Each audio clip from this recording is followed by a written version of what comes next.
L'hélicoptère s'est écrasé hier après-midi sur cette colline dans une zone escarpée située sur la Grande Corniche entre Villefranche et Èze. Les gendarmes des transports aériens sont à la recherche d'indices pour comprendre les raisons de cet accident mortel. Les corps du pilote et du passager ont été enlevés par les pompiers. Il ne reste plus que des débris de l'appareil. Rina Fulkeri habite à 200 mètres des lieux du crash. Elle vit avec la hantise d'un accident depuis longtemps. Hier, vous avez entendu quelque chose? Non, moi non, mais mes voisins ont entendu un grand bruit, oui. Et est-ce que vous y pensez au risque aérien, l'accident? Il faut dire qu'il y a tellement d'hélicoptères. Moi, le lundi, quand je suis à la maison, j'en vois des centaines passer. Hein.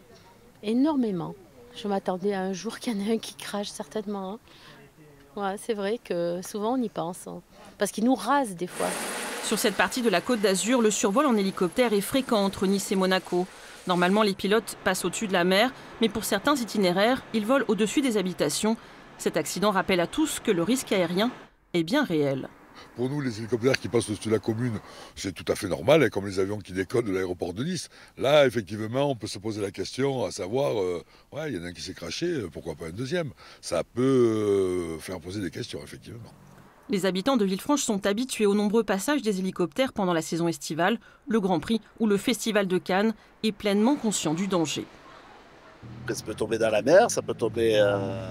vu le nombre d'immeubles que c'est très serré, c'est très dense comme truc, ça peut tomber n'importe où. Certes, on a pris l'habitude qu'il y ait un va-et-vient avec l'héliport de Monaco pas très loin. Mais effectivement, non, ça nous a tous, je pense, réellement surpris. Ça aurait pu être beaucoup plus conséquent, d'autant plus si ça s'était produit en été.